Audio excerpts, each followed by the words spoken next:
How to scan apps on Play Store. Hi everyone, this is Rose from Create Login and Delete.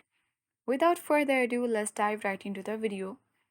Ever wondered if the apps you are downloading are safe?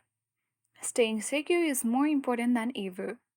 With millions of apps on the Play Store, some might pose hidden risks. But don't worry, scanning apps for safety is easier than you think. Simply launch Play Store on your device. Tap profile icon at top right corner of the screen and go to Play Protect.